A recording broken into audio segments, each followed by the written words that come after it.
রোজ রোজ মশলা জাতীয় খাবার না খেয়ে এই রেসিপিটি তৈরি করে ফেলুন। একদম হেলদি আর টেস্টি একটা রেসিপি। সময়ও লাগে একদম অল্প।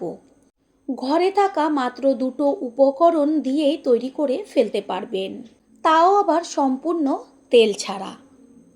যারা ডায়েট করছেন তাদের জন্য ভীষণ ভীষণ উপকারী একটা রেসিপি।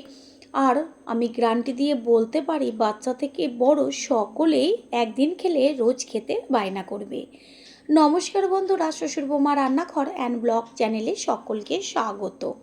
তাহলে রেসিপিটি কী করে তৈরি করব সেটাই দেখে নেওয়া যাক। টিফিনটি তৈরি করার জন্য প্রথমেই এইখানে আমি বড় দানার সাবু নিয়েছি, আর একটা পাত্রে আমি যে ছোটো দানার সাবু সেটা নিয়েছি। বড় দানার সাবু যদি হাতের কাছে না থাকে কোনো সমস্যা নেই, এই ছোটো দানার সাবু দিয়ে রেসিপিটি তৈরি করে ফেলতে পারবেন। এটাকে জল দিয়ে ভিজিয়ে রাখবো 1.5 থেকে 2 ঘন্টা। আর এইখানে বড় দানার সাবুটার মধ্যেও জল দিয়ে দেব, দুটো সাবুই জলে ভেজানো থাক। অন্যদিকে আমি বড় দানার সাবুটা অল্প ব্যবহার করেছি আর ছোটো দানার সাবুটা বেশি ব্যবহার করেছি। এখানে নিয়েছি চিড়েটাকে এবার জলে ভিজিয়ে রাখবো। বেশি জল দেওয়ার দরকার নেই। প্রথমে চিড়েটাকে আগে ভালো করে জল দিয়ে 4 থেকে 5 বার ধুয়ে নেবেন। চিড়ের মধ্যে প্রচুর পরিমাণে নোংরা থাকে, সেই কারণে আগে ধুয়ে তারপরে অল্প জল দিয়ে ভিজিয়ে রাখবো। এটা ভিজানো থাক। অন্যদিকে আমি গ্যাসের ওভেনে একটা তড়কা প্যান বসিয়েছি, তার মধ্যে দিয়ে দিচ্ছি সাদা তেল। আর এই রেসিপিটা যদি চাটনি দিয়ে খাওয়া যায় এত টেস্টি লাগে খেতে, যেটার স্বাদ কখনোই ভুলতে পারবেন না। সাদা তেলটা গরম হয়ে গেছে, এর মধ্যে একটা গোটা শুকনো লঙ্কা দিয়ে দিয়েছি। লঙ্কাটাকে আগে গ্যাসের ফ্লেম লোতে রেখে একটু ভেজে নেব। যখন দেবেন একটা কালার এসছে তখন এর মধ্যে দিয়ে দেব বেশ কিছুটা চিনেবাদাম। আর চিনেবাদামটা দেওয়ার পর গ্যাসের ফ্লেম কিন্তু লোতে রাখতে হবে, না হলে বাদামটা পুড়ে যাবে। বাদামটা দেওয়ার সাথে সাথে দিয়ে দেব অল্প পরিমাণ ছোলার ডাল। এবার বাদাম, ছোলার ডাল আর শুকনো লঙ্কা একসাথে ভেজে নেব। যখন দেখবেন যে একটু ভাজা ভাজা হয়েছে তখনই এর মধ্যে দিয়ে দেব কুড়িয়ে নেওয়া নারকেল। হাতের কাছে যদি নারকেলটা না থাকে তাহলে স্কিপ করবেন। এত টেস্টি হবে এই চাটনিটা খেতে। এবার নারকেল, বাদাম আর ছোলার ডাল একসাথে ভালো করে বেশ ভেজে নেব। যখন দেখবেন সুন্দর একটা ভাজা গন্ধ বেরোচ্ছে আর কালারটাও বেশ চেঞ্জ হয়ে গেছে, সেই পর্যায়ে এটাকে নামিয়ে নিতে হবে। দেব এর মধ্যে স্বাদের জন্য লবণটাকে মিশিয়ে নিয়ে তারপরে আরেকটু ভেজে নিলেই হয়ে যাবে। ভাজাটা হয়ে গেছে, সুন্দর একটা ভাজা গন্ধ বেরোচ্ছে। গ্যাস অফ করে দেব, তারপরে মিক্সিং জারের মধ্যে ঢেলে দেব। ঠান্ডা হওয়ার পরে অবশ্যই পেস্ট করবেন। এটা ঠান্ডা হোক। অন্যদিকে চিড়ে তো আমি আগে ভালো করে জল দিয়ে ধুয়ে নিয়েছিলাম, তারপরে যতটুকু জল দিয়েছি সেটা চিড়েতে টেনে গেছে, সুন্দরভাবে ফুলে উঠেছে। আর এই দিকেও বড় দানার সাবুটাও বেশ নরম হয়ে গেছে আর ছোটো দানার সাবুটাও নরম হয়ে গেছে। সাবুটাকে আবারও যখন জল দিয়ে ভিজাবার আগে ভালো করে ধুয়ে নিয়েছিলাম, তাও আরেকবার ভালো করে ধুয়ে নেব। একটা বড় ছেঁকনি নিয়েছি, তার মধ্যে এবার বড় দানার সাবুটা জল সমেত ঢেলে দিলাম। সম্পূর্ণ জলটা ঝরে যাবে। আর এর মধ্যে দিয়ে দেব ছোটো দানার সাবু। বড় দানার সাবু যেহেতু অল্প পরিমাণ ব্যবহার করেছি, সেই কারণে একটু বেশি করে ছোটো দানার সাবু দিয়ে দিয়েছি। টিফিনটা একটু বেশি করেই তৈরি করবেন, না হলে নিজেই কিন্তু ভাগে পাবেন না। জলটা সমস্তটাই ঝরে গেছে। এবার একটা বড় মিক্সিং জার নিয়েছি, তার মধ্যে সমস্ত সাবুটাকে ঢেলে দেব। সমস্ত সাবুটাকেই এর মধ্যে আস্তে করে ঢেলে নেব। এইখানে দেখাই যাচ্ছে যে সমস্ত চিড়েটা সুন্দরভাবে জল টেনে গেছে, বেশ একটা ঝরঝরে ভাব।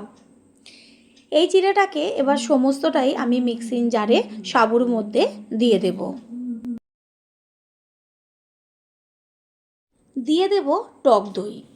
সাবু আর চিড়ের পরিমাণ অনুযায়ী টক দইটা কম বেশি ব্যবহার করতে হবে, তবে টক দইটা যদি একটু বেশি ব্যবহার করেন তাহলে টেস্টটাও ভীষণ টেস্টি হয়। এইখানে আমি অনেকটাই টক দই ব্যবহার করেছি। বন্ধুরা, এতটুকু ভিডিও দেখেই আপনারা বুঝতেই পারছেন যে রেসিপিটা কতটা হেলদি আর টেস্টি হতে চলেছে। চামচের সাহায্যে সম্পূর্ণটা ভালো করে মিশিয়ে নেব। তারপরে এর মধ্যে দিয়ে দেব সামান্য জল। বেশি জল দেবেন না প্রথমে, কারণ ব্যাটারটা একটু ঘন রাখতে হবে। সেই কারণে আমি এর মধ্যে হাফ কাপ পরিমাণ জল ব্যবহার করেছি। এবার এটা ভালো করে পেস্ট করে নেব। সমস্ত পেস্টটাই হয়ে গেছে। একটা বড় বোলের মধ্যে আমি সম্পূর্ণ পেস্টটাকে ঢেলে নেব।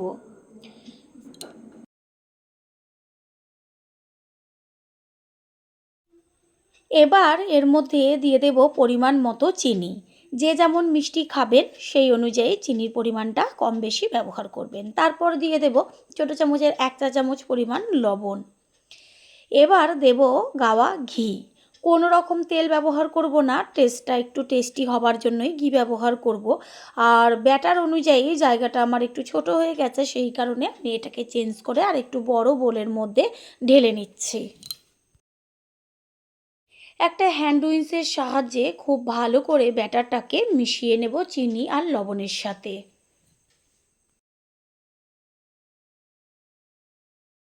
ব্যাটারটা একদম ঘন হয়ে গেছে, সেই কারণে এর মধ্যে আর সামান্য একটু জল ব্যবহার করেছি। খেয়াল রাখবেন যেন ব্যাটার একদম পাতলা না হয়ে যায়, ঠিক এরকম ঘন থাকে সেইভাবেই ব্যাটারটা তৈরি করতে হবে। পুরনো বন্ধুদের সবসময় আমাদের পাশে এইভাবে ভালোবেসে থেকে এগিয়ে নিয়ে যাওয়ার জন্য অনেক অনেক ভালোবাসা। ব্যাটার একদম তৈরি হয়ে গেছে। এবার একটা আমি থালা নিয়েছি, তার মধ্যে ঘি দিয়ে ব্রাশ করে নেব পুরো থালার চারদিকে।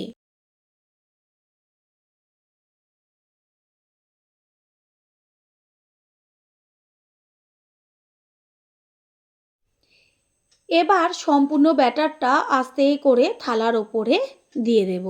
তারপরে চারদিকটা সমান করে দেব। আর একটু হাত দিয়ে থালাটাকে বেশ একটু ঝাঁকিয়ে দেব, যেন ভেতরে কোনো রকম বাবলস না থাকে। ঠিক এইভাবে হাত দিয়ে একটু সময় ঝাঁকিয়ে নিতে হবে। পুরো সমান হয়ে গেছে। এইবার ওপরে আমি যে কিছুটা পরিমাণ সাবু রেখেছিলাম, সেইখান থেকে সাবুটা ওপরে সুন্দরভাবে ছড়িয়ে দেব। গ্যাসের ওভেনে আমি কড়াই বসিয়ে তাতে দিয়ে দিয়েছি জল, আর জলের মধ্যে একটা স্ট্যান্ড উল্টো করে বসিয়েছি। তারপর গ্যাসের ফ্লেম হাই করে জলটাকে ফুটিয়ে নেব। তার আগে আস্তে করে থালাটাকে কড়াইয়ের উপরে স্ট্যান্ডে বসিয়ে দেব। গ্যাসের ফ্লেম একদম হাই করে দিয়ে এবার একটা ঢাকনা চাপা দিয়ে দেব, কোনো রকম যেন হাওয়া বাতাস বের না হয়। বন্ধুরা, যে যেইখান থেকে রেসিপিটি দেখছেন অবশ্যই কমেন্টের মাধ্যমে জানাবেন। আপনাদের ধন্যবাদ জানাতে পারলে আমরা ভীষণ ভীষণ আনন্দিত হব। 4-5 মিনিট মতন গ্যাসের ফ্লেম হাই করে দিয়ে তারপর মিডিয়াম ফ্লেমে এইটাকে হতে দিতে হবে। বেশি সময় লাগে না। 6-7 মিনিট বাদে ফিরে এসে ঢাকনাটা সরিয়ে দিয়ে দেখিয়ে দিচ্ছি যে ব্যাটারটা কোন পর্যায়ে রয়েছে। আবারও ঢাকনাটা চাপা দিয়ে দেব। প্রথমবার যারা আমাদের চ্যানেল ভিজিট করছেন তাদের আন্তরিক শুভেচ্ছা ও অনেক ভালোবাসা। আমাদের রেসিপিগুলো যদি ভালো লেগে থাকে সাবস্ক্রাইব করে দেওয়ার অনুরোধ রইল, ও পাশে থাকা বেল আইকনে ক্লিক করলে পরবর্তী ভিডিওগুলো সবার আগে আপনাদের কাছে পৌঁছে যাবে। কিছুক্ষণ বাদে আবারও ঢাকনাটা সরিয়ে দিয়ে দেখিয়ে দিলাম যে কতখানি এটা ফুলে উঠেছে, থালার উপরে উঠে যাচ্ছে। আবারও ঢাকনাটা চাপা দিয়ে দেব। এইটা খেতে যে এত টেস্টি হয় যেটা নাকি তৈরি করে খাওয়ার পরেই বুঝতে পারবেন। ঢাকনাটা সরিয়ে দেব। আর যখন দেখবেন এরকমভাবে ফুলে উঠেছে আর ঢাকার দরকার নেই, তাহলে ভেতরে ভাপে ভাপে আরও ওপরে জল পড়বে। সেই কারণে ঢাকনাটা সরিয়ে দিয়ে ঠিক এইভাবে গ্যাসের ফ্লেম মিডিয়াম টু লো করে হতে দিতে হবে। আঙুলের সাহায্যে একটু ওপরে চেক করে নেবেন যে হাতে লেগে যাচ্ছে কি না।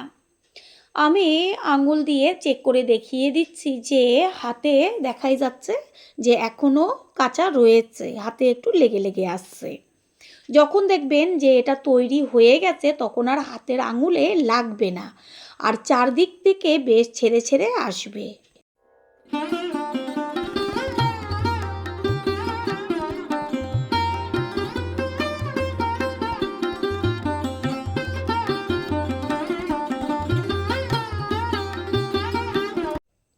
খুব সুন্দরভাবে এটা হয়ে গেছে, ভেতরে থাকা জলগুলো সব টেনে গেছে আর চারদিক থেকে দেখাই যাচ্ছে ছেড়ে ছেড়ে আসছে।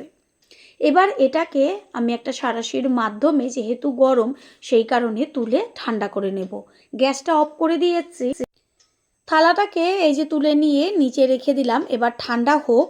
অন্যদিকে গ্যাসের ওভেনে তড়কা প্যান বসিয়ে তার মধ্যে দিয়ে দিচ্ছি সাদা তেল। তেলটা হালকা গরম হলে এর মধ্যে দিয়ে দেব 1 চা চামচ পরিমাণ কালো সর্ষে, আর দেব হচ্ছে কারি পাতা। কারি পাতার পরিমাণটা একটু বেশিই ব্যবহার করবেন। তারপর গ্যাসটা অফ করে দিতে হবে, না হলে পাতাটা পুড়ে যাবে।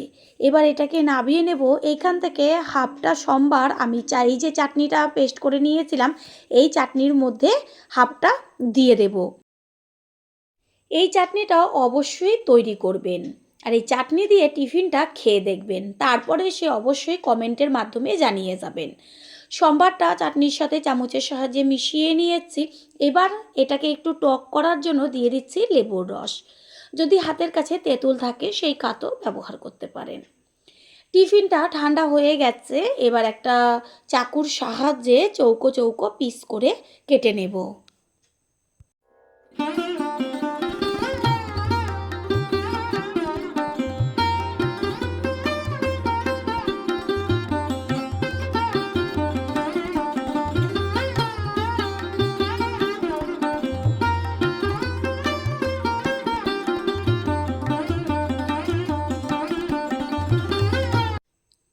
কতগুলো পিস হয়েছে আর দেখতে কত সুন্দর লাগছে। ওপরে বেশ সাবুদানাগুলো একদম ফুলে উঠেছে। টিফিনের পিসগুলোর ওপরে এবার ওই যে কারি পাতার সম্বারটা করে রেখেছিলাম সেটা অল্প অল্প করে দিয়ে দেব। এই সম্বারটা দেওয়াতে টিফিনের স্বাদটা দ্বিগুণ বেড়ে যায়।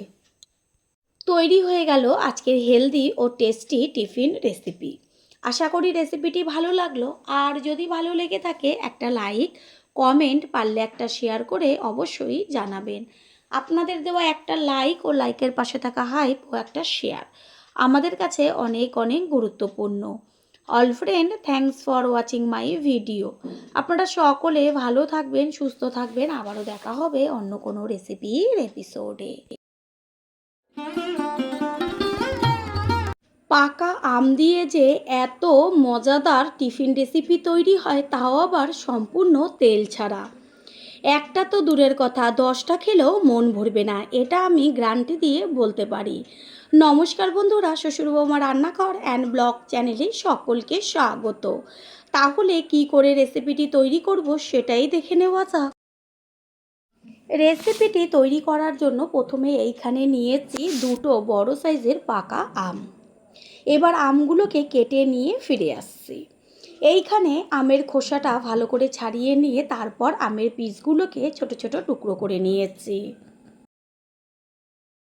আমের পিসগুলোকে এবার মিক্সিং জার নিয়েছি, তার মধ্যে দিয়ে দেব সম্পূর্ণ জল ছাড়া পেস্ট করে নিয়ে ফিরে আসছি। আমের পিসগুলো পেস্ট করে নেওয়া হয়ে গেল। এইখানে কোনো রকম একটুও কিন্তু দানা দানা ভাব নেই।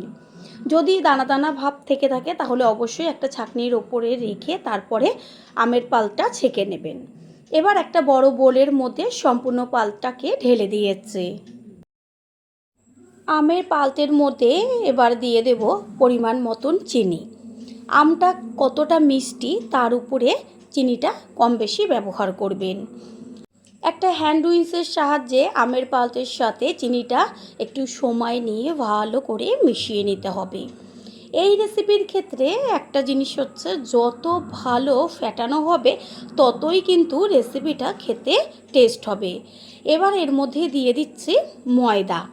যেই বাটির পরিমাপ করে দিয়েছিলাম ময়দা, সেই বাটিরই হাফ বাটি পরিমাণ দিয়ে দেওয়া হলো চালের গুঁড়ো। এইখানে চালের গুঁড়োর পরিবর্তে আপনারা সুজিও ব্যবহার করতে পারেন। আর একটা কথা, যতটা ময়দা ব্যবহার করবেন তার থেকে সুজি বা চালের গুঁড়ো হাফ পরিমাণ দেবেন। তারপরে ভালোভাবে ব্যাটারটাকে আমের পাল্পের সাথে মিশিয়ে নেব। আমের পাল্পের সাথে ময়দাটা মিশিয়ে নেওয়ার পরে এর মধ্যে দিয়ে দেব দুধ। আমি এইখানে আমুল দুধ আগে জলে গুলে রেখেছিলাম, সেই দুধটা ব্যবহার করেছি। আমুল দুধ দিলে কিন্তু ভীষণ টেস্ট হয়। যদি আপনারা লিকুইড দুধ ব্যবহার করেন তবে একটুখানি লিকুইড দুধের সাথে আমুল দুধটা মিশিয়ে নেবেন। তারপর হ্যান্ড উইন্সের সাহায্যে একটু সময় নিয়ে ভালোভাবে এপাশ ওপাশ ঘুরিয়ে ঘুরিয়ে ব্যাটারটাকে তৈরি করে নিতে হবে। পাঞ্চে ভাবটা কাটার জন্য দিয়ে দিচ্ছি 1 চিমটে পরিমাণ লবণ। লবণ কিন্তু একদমই বেশি ব্যবহার করবেন না। তারপরে আবারও হ্যান্ড উইন্সের সাহায্যে ভালো করে মিশিয়ে নেব। দেখলাম ব্যাটারটা ঘন, সেই কারণে আরেকটু দুধ দিয়ে দিলাম। একেবারে বেশি দুধ দেবেন না, অল্প অল্প করে দুধ দিয়ে ব্যাটারটাকে গুলে নিয়ে তারপরে যদি প্রয়োজন হয় আবারও দুধ দিয়ে একইভাবে ব্যাটারটা তৈরি করবেন। এটা সুন্দরভাবে ব্যাটারটা গুলা হয়ে গেছে। এবার একটা ঢাকনা দিয়ে 30 মিনিটের জন্য রেখে দেব। 30 মিনিট বাদে ফিরে এসে ঢাকনাটাকে সরিয়ে দিয়ে তারপর আবারও হ্যান্ড উইন্সের সাহায্যে একটু ভালো করে মিশিয়ে নেব। ব্যাটারের মধ্যে দিয়ে দেব 1 চা চামচ পরিমাণ বেকিং পাউডার।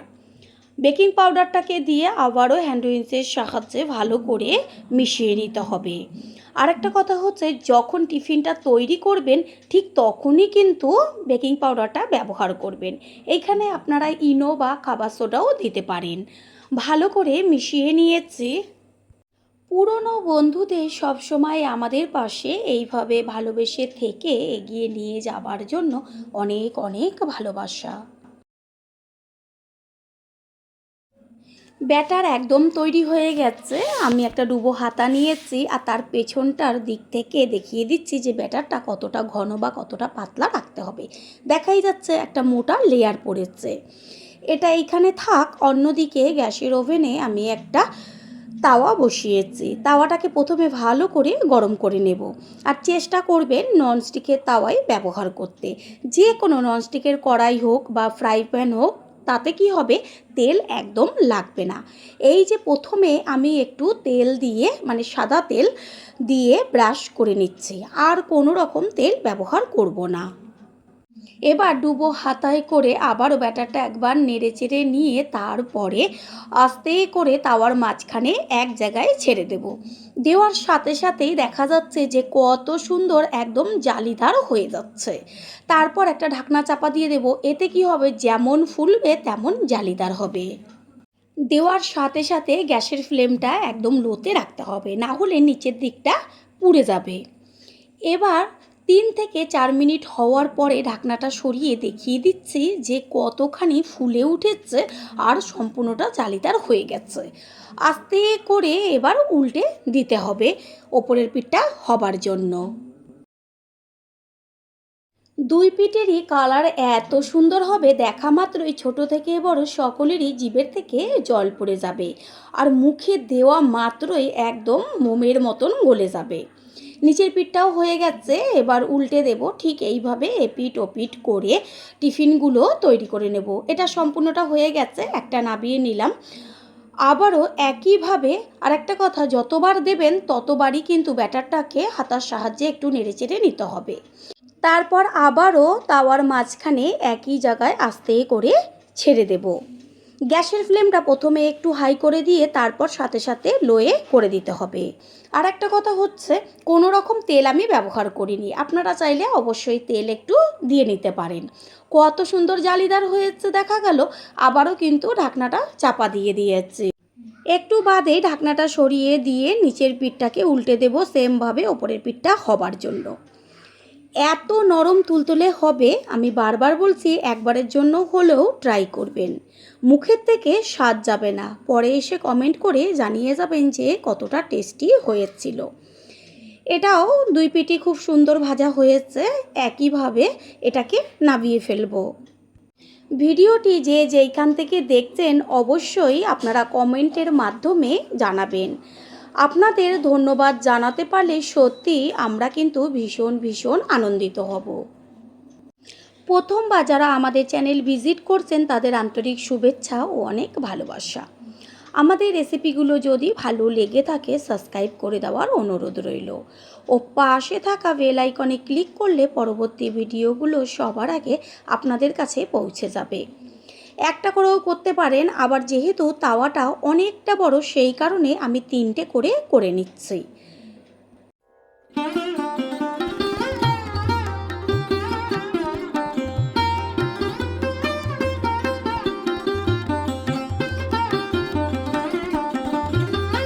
প্রত্যেকটা টিফিনই কত সুন্দর ফুলে উঠেছে আর সম্পূর্ণটা জালিদার হয়েছে। সবগুলোই খুব সুন্দরভাবে ফুলছে, দেখাই যাচ্ছে যে একদম খুন্তি দিয়ে চাপ দিলে পরে পুরো গোল গোল হয়ে যাচ্ছে। দুই পিঠই খুব সুন্দর ভাজা হয়েছে, এগুলোকে নাবিয়ে নিয়ে ফিরে আসছি।